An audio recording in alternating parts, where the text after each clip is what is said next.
kembali lagi nih dengan kita di podcast Masima, podcast kesehatan masyarakat Indonesia maju.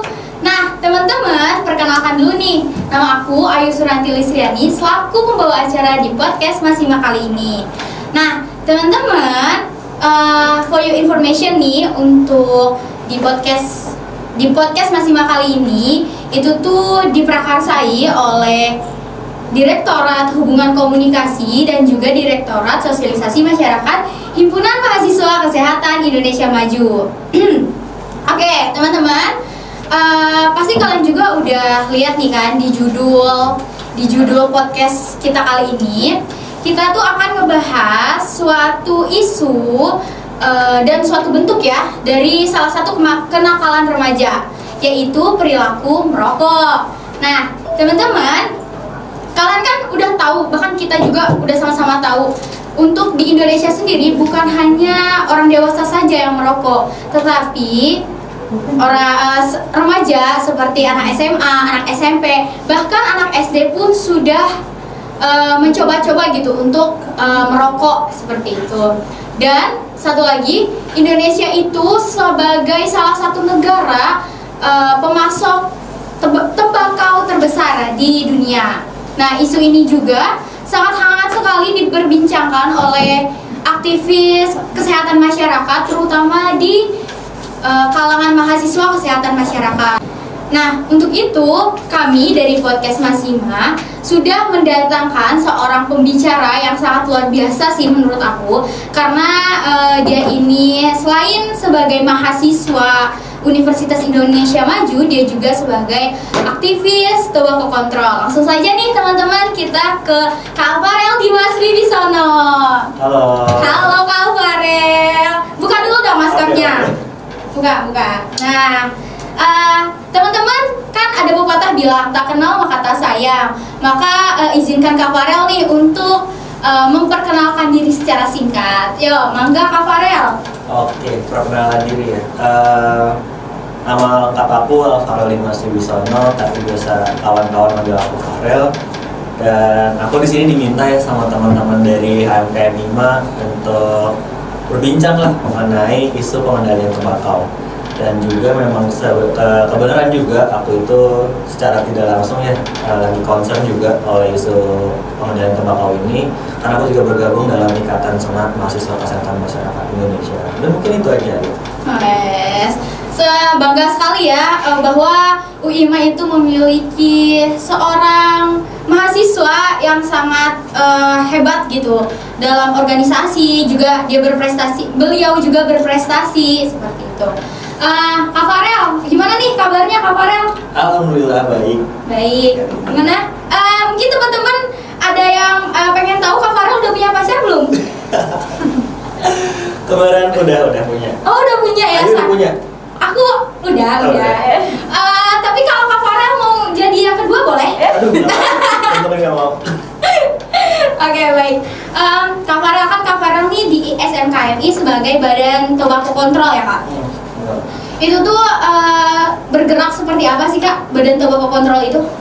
Badan khusus tobacco control ini kalau di SMKMI memang sering mengkawal terkait isu-isu pengendalian tembakau ya. Salah satunya yang memang, nggak salah satu sih, ada lagi dua isu yang lagi di-concern sekali oleh Badan khusus tobacco control ini, yaitu terkait revisi PP 109 tahun 2012, dan satu lagi itu penolakan World Tobacco Asia atau WTA itu nanti sekitar bulan akhir bulan di tahun 2022 itu akan terselenggara di Surabaya. Seperti itu. Itu sih dua isu yang memang lagi coba concern sama BKTC ini. Berarti itu memang sedang berjalan ya Kak untuk ini ya? Iya, kalau untuk yang revisi PP itu memang udah melakukan kajian juga terkait itu, karena kan kita kalau semisal memang mau melakukan pergerakan memang harus berdasarkan kajian terlebih dahulu ya. Nah, itu untuk yang revisi PP sudah berjalan, dan yang lagi dirancang lagi nih untuk yang isu kedua itu adalah penolakan World Tobacco Asia nanti di Surabaya, seperti itu. Untuk kendalanya sendiri Kak itu gimana? Kalau kendala sendiri mungkin apa ya, kalau kita kan sebenarnya kalau untuk aksi-aksi itu biasanya kan offline ya, kita datang gitu kan. Nah, cuman memang kalau lagi pandemi gini kan rada sulit ya kan. Nah, salah satu yang memang sudah coba dijalankan oleh ISMKM itu sendiri adalah melakukan petisi. Tahu petisi nggak? Aku tahu, mungkin teman-teman boleh kasih tahu deh Kak Farel. Petisi itu kayak semacam apa ya, mengumpulkan, sederhananya ya, mengumpulkan orang-orang yang memang mendukung terkait isu tersebut. Contohnya yang WTA ini, kita melakukan petisi, targetnya itu misalkan 2.500 orang menandatangani seperti itu. Nah, itu petisi secara online gitu, menandatangani secara online seperti itu. Itu untuk yang penolakan work tobacco Asia. Jadi mengajak teman-teman semua, nggak hanya kalangan mahasiswa kesehatan masyarakat aja, tapi juga memang masyarakat yang memang peduli akan kesehatan seperti itu. Kalau boleh tahu nih Kak, untuk petisi sendiri untuk saat ini sudah berapa Kak?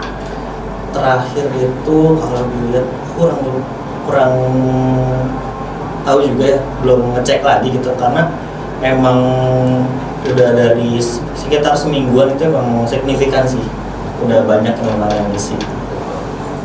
Nah teman-teman harus ini ya, ikut petisi, karena memang agar tobacco control yang akan diselenggarakan di Surabaya itu biar tidak jadi gitu, biar gak jadi. Oke teman-teman. Nah Kak, terus kan Kakak aktivis nih. Ya, aktivis tobacco control kan. Nah, apa aja sih yang udah Kakak lakukan selama menjadi aktivis ini, selain apa tadi yang petisi itu, selain mengumpulkan petisi yang tadi? Waktu contoh kayak yang apa yang udah coba aku lakukan ya. Sebenarnya emang kalau dibilang aktivis juga enggak, karena emang nggak sengaja concern aja gitu, mau nggak mau kan mahasiswa kesehatan masyarakat ya, sebenarnya nggak harus mahasiswa kesehatan masyarakat aja, tapi emang masyarakat yang punya kesadaran akan kesehatan seperti itu. Nah, contohnya itu kalau terkait yang revisi PP 109 itu ya, itu waktu itu ISMKMI bersama kompak koalisi masyarakat peduli kesehatan, itu banyak, ada dari Komnas PT, Lentera Amat, dari Aksi Kebaikan itu dan lain-lain, itu kolaborasi memperingati Hari Kesehatan Nasional. Nah, tema yang waktu itu dibahas itu adalah terkait mendukung Presiden untuk segera merevisi PP 109 tersebut. Nah, kenapa sih PP 109 tahun 2012 ini harus direvisi?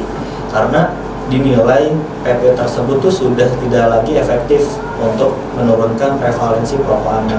Kalau Ayu baca atau teman-teman baca, prevalensi perokok anak di tahun 2013 sampai 2018 itu naik. Di 2013 itu kalau nggak salah datanya sebesar 7,2%. Nah, di 2018 itu naik jadi 9,1%. Artinya bisa dinilai PP ini kan yang mengatur terkait konsumsi tembakau gitu ya. Nah, artinya bisa dinilai sudah tidak efektif lagi seperti itu. Kita tuh waktu itu ngejalanin aksinya di Patung Kuda di Monas, dekat Monas itu ya. Tahu mungkin ada di sini. Karena emang sering banget kalau aksi itu, kalau nggak di depan istana ya di situ tempatnya. Kayak gitu tuh rame sama berapa ya? Ada sekitar 100 orang waktu itu dari semua NGO seperti itu, organisasi kesehatan seperti itu di waktu itu pas Hari Kesehatan Nasional, pas tanggal itu. Terus untuk aksinya itu seperti apa sih Kak? Ada kendala nggak? Terus kayak misalnya kan aksi itu misalnya terkait dengan demo kayak gitu ya, bisa jadi kayak gitu demo. Nah itu tuh ada nggak sih kayak misalnya yang buat kerusakan atau kayak apa gitu? Karena kita tahu nih di Indonesia kalau ada demo gitu pasti ada aja gitu yang fasilitas yang rusak gitu buat negara, dan itu menjadi salah satu pemerintah itu jadi nyalahinnya ke mahasiswa gitu. Kalau untuk aksi itu sih emang nggak ada, maksudnya buat rusuh itu nggak ada. Kita lebih fokus pada penyampaian aspirasi-aspirasi. Contohnya waktu itu kita sebelum aksi itu kita melakukan lukis di kanvas itu sekitar satu kali satu gitu ya. Nah itu tuh diwarnain gitu, ada yang industri rokok merusak generasi bangsa, itu sekitar ada 30-an kanvas itu dijejerin seperti itu di patung Buddha.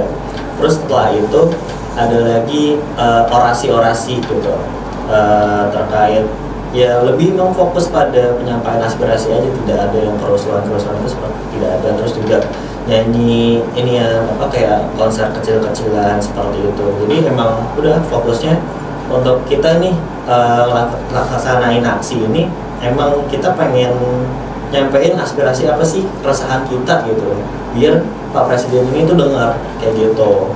Itu sih fokusnya ke situ. Nah, setelah sudah dilakukan aksi nih Kak, ada nggak feedbacknya dari pemerintah sendiri? Oke. Sebelum masuk ke feedback, mungkin setelah aksi itu kita mencoba untuk audiensi kepada kita lakukan audiensi ke kantor staf presiden. Itu kalau nggak salah yang nerima deputi 2 sampai 4. Cuman pokoknya ada salah satu deputi, aku nggak tahu tuh deputi 2 atau 4, yang memang terkait pemberdayaan perempuan dan juga anak seperti itu. Jadi memang yang kira-kira ada korelasinya lah gitu kan. Itu kita nyampein tuh ke sana, alhamdulillah kita diterima. Dan kita sampaikan, aku wakili dari SMKMI bagaimana pandangan dari kesehatan masyarakat itu sendiri, dari mahasiswa Kesmas itu sendiri mengenai fenomena yang sedang terjadi di Indonesia seperti itu. Terus juga dari Bandara Anak, terus dari teman-teman Kompak itu kita sampaikan kita aspirasi, dan alhamdulillah waktu itu diterima langsung sama kepala Pak Muldoko. Kalau ayo tahu itu ada Pak Muldoko tuh udah kepalanya gitu, cuman emang terima aja gitu, kita serah terima kanvasnya itu ke beliau gitu. Ada ya tulisannya apa ya, kayak tidak adanya perlindungan kepada anak terkait tembakau. Jadi memang kan harapannya ya adanya revisi PP itu tuh menjadi payung gitu untuk mencegah adik-adik kita gitu kan tidak bisa lagi mengakses rokok tersebut kayak gitu. Nah tadi feedbacknya apa gitu kan. Nah ternyata kita kira kita udah diterima terus bakalan didengar nih kan sama ASP ya. Ternyata selang sebulan, malah nggak ada sebulan kemudian, ternyata dari Sampurna apa ya itu mendirikan pabrik rokok kalau nggak salah ya, mungkin teman-teman di sini bisa koreksi nanti, itu di Karawang gitu. Jadi sakit hati banget. Kita coba untuk melakukan audiensi gitu kan, kita menyampaikan, kita panas-panasan gitu kan, dari jalur yang memang aksi sampai audiensi kita lakukan, tapi memang masih belum juga didengar gitu. Malah pemerintah mendukung gitu adanya pabrik tersebut di Karawang kalau nggak salah kayak gitu. Jadi masih belum membuahkan hasil kalau revisi itu. Memang sulit sekali ya. Sulit teman-teman untuk mahasiswa tuh didengar oleh pemerintah gitu. Sangat sulit sekali, dan perlu diapresiasi ya perjuangan dari Kak Farel dan teman-teman ini untuk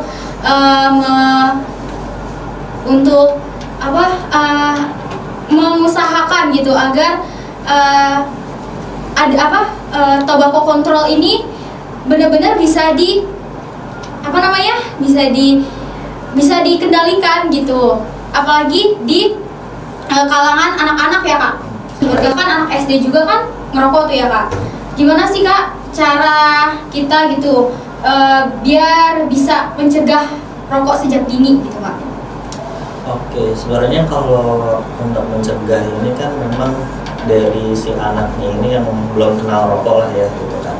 Nah, dan yang dari kita nih emang yang mau berperan untuk ya harus sih mau nggak mau harus ikut berperan juga. Itu pertama siapin diri dulu. Kenapa siapin diri dulu? Karena untuk ngasih tahu baik itu untuk mencegah maupun ngasih tahu yang memang udah merokok itu susah. Harus penuh kesabaran ekstra. Kalau Ayu tanya ke aku capek nggak, capek banget. Karena emang susah gitu kan. Karena udah jadi habit juga lah gitu kan untuk merokok ini di Indonesia. Nah kalau untuk mencegah adik-adik kita gitu kan untuk merokok, ini sebenarnya aku terapin juga sih sama Dewi juga. itu kalau di rumah emang coba bangun komunikasi dulu sama dia gitu kan. Kira-kira kenapa bangun komunikasi dulu? Kan kita nggak tahu nih adik kita tuh mainnya di mana gitu kan, mainnya sama siapa gitu kan. Dengan komunikasi yang baik, otomatis kalau misalkan kita ajak diskusi atau kita tanya-tanya, dia pun mau terbuka gitu kan sama kita. Oh iya bang, aku main di sini gitu. Jadi aku tahu nih, oh daerah ini tuh biasanya pergaulannya kayak gimana gitu kan. Kalau semisal memang pergaulannya kurang baik gitu, ada banyak memang rokok aktif seperti itu, coba kita kendalikan dulu gitu. Coba jangan terlalu sering gitu, boleh main tapi jangan terlalu sering itu, karena emang adikku juga sebenarnya anti banget gitu sama asap rokok tuh untungnya ya. Jadi untungnya nggak mau coba-coba gitu kan rokok. Nah itu awalnya dari komunikasi, terus juga kalau misalkan emang adik-adik kita nih misalkan emang belum tahu itu rokok, nah itu nggak apa-apa sih kalau aku tuh dikasih tahu aja waktu itu, bilang kalau misalkan tuh rokok tuh kayak gini, tapi kita bicaranya jangan dampak yang memang, kalau rokok kan emang dampak secara kepanjangan itu kayak ada penyakit katastrofik kan. Katastrofik tuh istilahnya kalau sekali ini kena penyakit langsung miskin. Nah kalau misalkan bicara sama anak kecil gitu kan, itu pembahasannya sederhana aja. Contohnya waktu itu aku bilang jangan ini ya, rokok tuh gini bahaya. Ntar kalau misalkan kamu ngerokok, kamu tuh bau mulutnya bau gitu kan. Terus juga giginya kuning, nanti badannya bau gini. Nah itu tuh mereka juga kayak emang iya ya katanya. Alhamdulillah waktu itu emang ada aku, oh iya deh, enggak bang, makasih udah dikasih tahu kayak gitu. Emang dari adikku sendiri emang nurut gitu, lumayan nurut kalau untuk, jadi mudah paham lah ya. Karena sekarang ya alhamdulillah udah mau SMA nggak ngerokok. Alhamdulillah banget. Alhamdulillah. Berarti sekarang Kak Farhan punya adik cowok? Cowok. Oh ya cowok. SMA ya? Baru mau masuk ke kelas 1. Gitu. Ya gitu lah ujian. Emang iya sih, karena lingkungan anak itu harus kita pantau ya Kak, karena itu berdampak gitu buat anak itu sendiri gitu. Misalnya kalau misalnya nih anak itu mainnya sama orang-orang atau di lingkungan yang memang perokok, dia juga nanti bisa nyoba-nyoba buat ngerokok ya Kak. Tuh jadi memang teman-teman atau orang tua yang punya anak cewek, bahkan cewek juga ya Kak, cewek cowok tuh bisa ngerokok. Jadi untuk orang tua, terus juga kakak-kakak yang punya adik, tolong gitu dipantau adik-adiknya supaya kita juga tahu gitu lingkungan mana sih yang sekarang tuh dia main, lingkungan dia tumbuh kembang dia gitu gimana, biar kita juga pantau ya Kak, terus untuk pertumbuhannya dia juga gitu, karena emang rokok ini sangat bahaya sekali gitu. Nah terus Kak, kan sekarang tuh udah banyak banget yang namanya aku bilang sih ini termasuk rokok ya, karena dia mengeluarkan asap. Kakak tau lah kayak pot, terus kayak vape kayak gitu ya kan. Nah itu tuh sebenarnya sama aja gak sih Kak, rokok sama si pouch atau vape ini? Karena kan yang aku tahu mereka tuh sama-sama ada kandungan nikotin, ada tarnya kan di situ. Bedanya kalau misalnya emang si rokok ini kan rasanya aku nggak tahu kenapa nggak pernah ngerokok sih sebenarnya. Intinya yang aku tahu tuh kalau vape atau pouch itu dia punya berbagai macam rasa kayak gitu. Itu gimana Kak? Ada perbedaannya nggak? Perbedaan atau persamaannya gitu? Kalau yang sependek pengetahuanku ya tadi yang bilang Ayu, sama-sama mengeluarkan asap gitu ya, terus juga intinya ada kandungan nikotinnya juga gitu. Nah menurutku sih ya itu sama-sama aja gitu. Terus juga ada yang banyak berkembang kalau statement bahwasanya mau nge-vape untuk ngurangin rokok ya. Iya itu ada tuh kayak gitu, emang orang-orang di luar sana tuh kayak nggak apa-apa nge-vape aja gitu, karena nanti bisa berhenti ngerokok kok gitu. Emang orang-orang ada yang berpikiran punya statement kayak gitu tuh Kak. Itu gimana? Tapi kalau menurutku pribadi ini sebenarnya belum ada juga penelitian yang memang secara konkret ya, secara komprehensif membahas kalau misalkan si rokok elektrik ini itu punya dampak seperti apa, itu aku belum baca lagi gitu kan. Setahu aku sih memang belum ada penelitiannya. Nah bedanya dengan rokok konvensional itu kan, kalau rokok elektrik itu kan yang buatan yang benar buatan manusia. Yeah. Nah kalau rokok konvensional itu kan ya dibuat juga sama manusia, tapi kan ada unsur tumbuhannya gitu kan, organiknya dari tembakau gitu. Nah kalau misalkan lebih bahaya mana, aku juga masih belum tahu tuh emang. Kalau misalkan kita bicara kan juga harus berdasarkan literatur ya kan. Aku belum bisa jawab kalau itu. Nah kalau terkait bahaya mana ya aku belum bisa jawab. Tapi kalau misalkan kita coba bandingkan atau komparasikan dengan gula deh, ada tuh gula kan ada yang dari tebu sama ada yang dibuat secara apa ya aku juga lupa tuh. Tapi ada statement yang berkembang bahwasanya kalau misalkan gula yang tebu ini tuh lebih gula yang dibuat secara sendiri gitu loh, yang bukan dari tebu, itu bisa mengurangi kejadian diabetes gitu kepada seseorang. Nah ternyata enggak enggak seperti itu. Malah si gula yang ininya nih, yang barunya ini yang dibuat secara langsung dibandingkan dengan tebu itu waktu itu kalau nggak salah baca malah lebih bahaya itu ketimbang yang memang gula yang dari tebu itu sendiri. Jadi mungkin seperti itu sih ya, ada yang memang unsurnya dari tumbuhan, ada juga yang membuat sendiri gitu kan sama manusia. Nah itu kalau untuk rokok aku belum bisa jawab karena memang belum ada penelitiannya kalau untuk itu. Oke gitu. Nah terus terkait vape nih, vape atau pouch itu kan ada cairan ya kan? Dia pakai cairan nggak sih? Liquid namanya. Liquid itu tuh dapat dari mana sih kak? Maksudnya gimana? Tahu gak kandungannya gitu si liquidnya ini? Kalau kandungannya kurang tahu juga karena memang jarang banget, lingkungan itu juga jarang sih maksudnya yang pakai rokok elektrik itu lebih ke rokok yang konvensional gitu yang dari tembakau gitu. Ya, karena kadang tuh aku suka mikir gini, itu yang mereka cairan itu tuh kandungannya apa sih gitu? Karena aku nggak ngerti ya. Tarnya itu terdapatnya di mana, entahkah di cairan itu atau di mananya gitu. Kakak tahu nggak? Gitu. Aku juga kurang tahu kalau itu ya. Tapi emang kalau misalkan kita ngeliat ada tuh yang nggak tahu sih ada tarnya atau enggak. Paling yang aku tahu tuh nikotin kayak kandungan nikotin yang ada yang 15, ada yang 30, kayak gitu-gitu aja. Cuman nggak tahu tuh gimana cara ngebuatnya bisa jadi cairan itu, Iya, aku kurang tahu juga kalau itu. Itu hanya dia yang sang pembuat ya yang mengetahuinya. Kak, terus untuk menyadarkan masyarakat nih berhenti gitu merokok, itu step by stepnya itu seperti apa kak? Kalau menurut kakak sendiri? Kalau menurut aku pribadi sih, ini yang udah sempat aku coba lakukan ya. Itu kan kita juga fokusnya kepada remaja nih, usia 10 sampai 18 tahun para remaja. Nah kan Indonesia juga bakalan menghadapi yang namanya bonus demografi. Tahu bonus demografi? Ya tahu. Itu di mana usia produktif. Ya usia produktif tuh sedang naik-naiknya di Indonesia, lebih banyak gitu. Nah ya itu dia. Biar ya ketika nanti kita dapat momen bonus demografi ya berarti kan adik-adik kita yang usia sekarang nih yang bakalan nanti jadi usia produktif di nanti kan di tahun itu.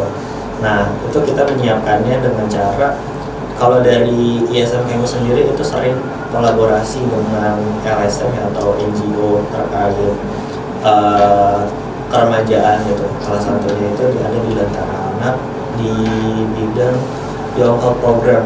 Jadi kita melakukan semacam seperti fasilitasi kesehatan juga gitu. Waktu itu tuh yang terakhir aku ikutin di daerah Fatmawati, ada Air Petra gitu kan. Itu banyak kan, kalau Air Petra kan anak-anak banyak ya, anak-anak gitu. Nah itu kita jadiin yang sasaran gitu. Nah kita nyampein nih terkait rokok. Kalau aku sendiri emang fokusnya kepada pencerdasannya itu sendiri gitu. Jadi ya mungkin kalau misalkan dari segi literasi ya kita tahu di Indonesia itu masih kurang kan, padahal juga di bungkus rokok udah ada tulisannya bahaya, tapi tetap di-serve. Iya benar-benar. Iya. Nah, kayak udah pajangan aja gitu ya kak. Iya, nah itu dia, coba kita nggak hanya dari ngandelin bungkus rokok itu aja, tapi kita juga bisa ikut intervensi gitu. Iya. Kita kasih kayak pencegahan ini loh kandungannya ternyata ada ini aja, terus dampaknya seperti apa. Jadi kita tuh nggak hanya sebatas ceramah aja tuh di situ, tapi kita juga ajak brainstorming, diskusi kira-kira nanti kita kasih kasus lah, studi kasus nanti di kelompok ini tuh melestarikan kira-kira kalau ada teman gue yang merokok, aku harus negurnya seperti apa, itu didiskusikan kayak gitu.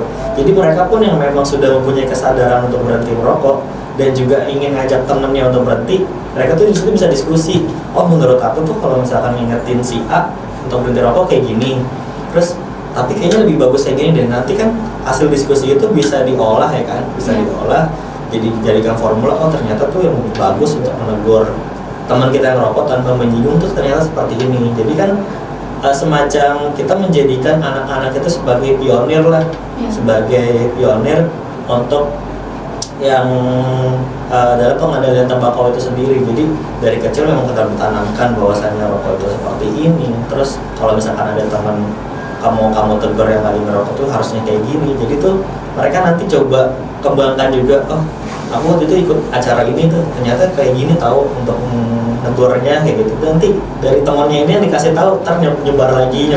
Jadi nggak berhenti tuh informasinya kayak gitu. Nah Kak, aku mau nanya terkait yang tadi untuk negornya gitu kan. Karena aku punya pengalaman, aku pernah negor teman aku nih, dia kan ngerokok kan. Terus aku bilang gini, kamu gitu teman aku gitu, jangan banyak-banyak ngerokok, kata aku nggak baik. Terus dia ke feedback aku tuh gak enak banget, dia bilang kayak gini, itu ada kakek-kakek umur 85 tahun katanya, itu masih aja tetap hidup sampai sekarang, padahal setengah dari umur dia habisin buat ngerokok, tapi dia masih hidup. Kebukti dong gitu, istilahnya kayak merokok itu nggak bahaya-bahaya banget kok gitu. Juga ada beberapa orang punya statement kayak gini, orang yang merokok atau tidak itu sama-sama bakal mati nantinya, jadi ya nggak apa-apa ngerokok, ya udah merokok aja gitu. Nah itu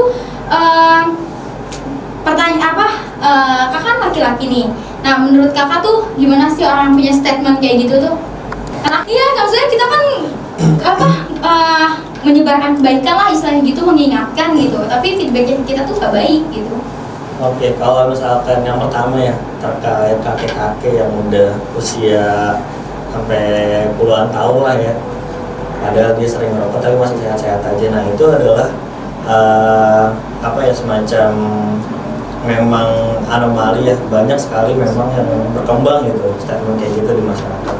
Tapi tidak menegasikan bahwasannya fakta kesehatan itu ya memang ada gitu, ada 1-2 orang, tapi tidak bisa mewakili semua orang yang merokok itu bakalan sehat.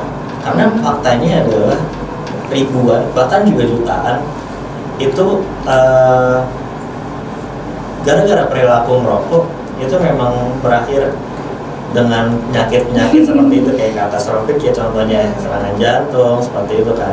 Nah terus juga yang kedua itu tadi yang namanya statement katanya gini, orang yang merokok ataupun tidak mati. Merokok itu bakalan mati, jadi udah merokok aja gitu. Ya emang nggak salah juga sih statementnya yang bakalan mati. Tapi itu dikembalikan lagi ke teman-teman, apakah teman-teman mau memilih meninggalkan dunia ini dengan cara yang tidak enak? Otomatis kan kalau merokok punya penyakitan, ya kan. Nah, kalau teman-teman sederhananya, kalau teman-teman tidak merokok, hidup sehat, ya meninggalnya juga kan maksudnya meninggalkan dunia ini juga maksudnya tidak harus melalui hal-hal sulit seperti itu kan, kayak melakukan operasi, kalau misalkan kanker harus kemo kayak gitu kan. Nah itu dibalikin lagi ke teman-teman sebenarnya, mau milih jalur yang mana kayak gitu lah. Kalau dari aku sendiri, kalau misalkan emang ada yang bikin statement kayak gitu, aku balikinnya gitu aja. Wah, emang kalau jadi Kak Farel tuh kayaknya harus ekstra sabar. Nah aku tuh gak bisa sabar guys orangnya. Aku tuh orangnya cepet emosi, kayak disinggung, bukan disinggung ya, aku udah nyampein kebaikan dia malah kayak gitu tuh aku kayak ngerasa, gue udah ngasih kebaikan nih, coba lu tuh dengerin gue gitu. Emang orang-orang tuh kadang punya ya adalah iya gitu. Kalau ngomongin terkait tembakau emang gak ada habisnya. Kalau dibilang aku capek, tapi emang capek tapi nggak berhenti biar nanti yang kita ajarin ya, atau kita ingetin biar dia yang capek. Oh capek gue diingetin dulu sama si Farah, gue berhenti ngerokok gitu. Pengennya malah kayak gitu, jadi biarin dia yang capek. Terus juga di sini aku menekanin lagi, banyak sih teman-temanku kalau misalkan update SGSW terkait pengendalian tembakau, ada yang bilang ya aku dicap anti rokok lah gitu kan. Sebenarnya bukan anti perokok atau seperti apa, karena aku tahu orang yang merokok itu adalah korban juga. Korban dari siapa? Dari industri rokok. Karena dari yang pemilik industri rokoknya aja tuh dia nggak ngerokok. Oh iya, benar. Iya. Ada ini ya, aku pernah lihat videonya. Dia nggak merokok karena dia tahu perokok itu bahaya. Iya. Dia bilang. Itu dia. Yang sebenarnya musuhnya itu bukan kamu, bukan dia, bukan buruh, bukan petani, tapi industri rokoknya yang memang menjerat seluruh masyarakat Indonesia. Jadi kalau dibilang anti perokok ya enggak, kamu korban, aku tahu kayak gitu. Benar-benar. Capek banget ya teman-teman. Kak Farel, ini terakhir nih dari aku. Kak Farel mau pesan apa nih ke teman-teman, ke adik-adik atau ke masyarakat Indonesia gitu untuk berhenti merokok gitu? Pesannya seperti apa sih? Oke, buat yang udah sadar ya terkait rokok itu memang menimbulkan banyak dampak, baik itu jangka panjang maupun jangka pendek. Jangan pernah capek. Aku tahu kalian pasti capek ngomongin terkait rokok, sosialisasi, tapi jangan pernah capek, karena semoga lelahnya kita bakal menjadi lelah. Amin. Lalu yang kedua, kalau misalkan emang buat yang memang belum sadar gitu terkait bahaya merokok, ya nggak apa-apa, itu juga pilihan kalian, tapi tolong untuk lebih bijak lagi ketika merokok. Jangan sampai perilaku kita merokok itu merusak lingkungan juga, karena kan ada yang namanya rokok pasif gitu kan. Itu kan yang memang orang yang terpapar asap rokok dari berapa aktif seperti itu. Jadi lebih bijak lagi ketika melakukan suatu tindakan merokok. Ini itu aja. Oke, nah teman-teman, akhirnya sudah selesai bukan acara sih ya, udah selesai tanya-tanyanya nih sama Kak Farel. Aku makasih banget ke Kak Farel karena udah mau datang nih, udah mau ditanya-tanya sama aku di sini. Dan untuk teman-teman, makasih juga udah mendengarkan podcast Masima kali ini. Semoga siapapun yang mendengar ini bisa tergerak hatinya untuk tidak merokok ya, untuk stop lah merokok gitu. Oke, teman-teman, akhir kata aku ucapkan terima kasih dan jangan lupa follow IG HMKM IMA, oke? Oke, @HMKM_IMA ya, benar gak sih? Iya benar, oke. Pokoknya harus sama ini UIMA sama apa namanya? Apa? Tuh. Kesmas nih. Oh, Kesmas UIMA sama @UIMA ya, oke? Bener kan Pak? Iya, benar. Oke. Makasih teman-teman. Mohon maaf kalau ada salah-salah kata. Wabillahi taufiq wal hidayah. Assalamualaikum warahmatullahi wabarakatuh.